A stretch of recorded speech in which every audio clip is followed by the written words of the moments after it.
Thanks for lowering that. Hello, Glendale. Thank you. How are you? My name is Amir Sharomi. I've been doing stand-up comedy for as many years as Kevin Gates has phones. Thank you. I like that joke because it lets me know who's around my age. Not looking good tonight for me.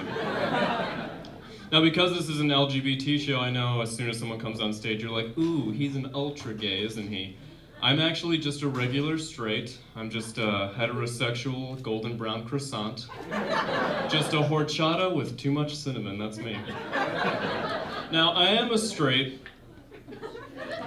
but sometimes I do things that are accidentally a little fruity. Like, when I was about 5 years old, I remember I was in England, and a lot of the older kids were picking on me, because that's how the food chain works.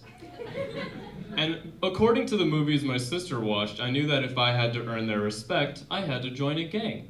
And so I didn't know how to join a gang, so I was 5, so just walking around the yard, not the prison yard, have you?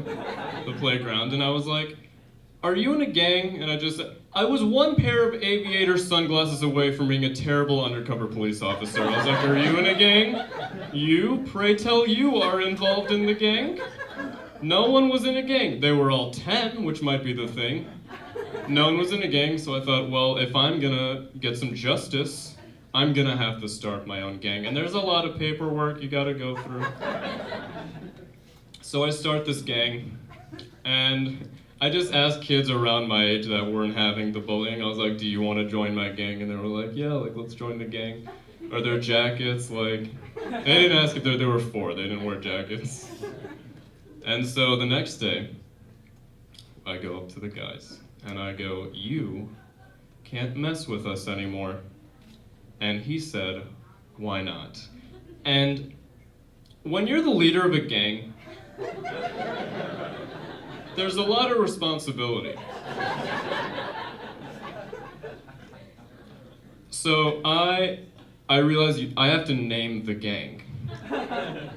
Something I didn't have a gang counselor to tell me, like, you gotta turn in your gang 1040 EZs, your gang Glock 9s, like, there's a lot of paperwork. And so, usually name a gang after a street. So I was like, I'll just name it after the street my aunt lives on. So I look at them, real confident, because gangsters are cool, you know, they wear sunglasses, they go pew pew pew to people, and then they touch a girl's butt. Like, what else could you want in life? She's having a nice time, she knows someone can financially take care of her, and you can't tell me that's not true because I've heard bills, bills, bills. So I look at him with my Spider-Man wraparound sunglasses, and I go, we are the Strawberry Court Boys, and we're not to be trifled with. Thank you very much. Madison Square Garden. I'm Amir Sharomi.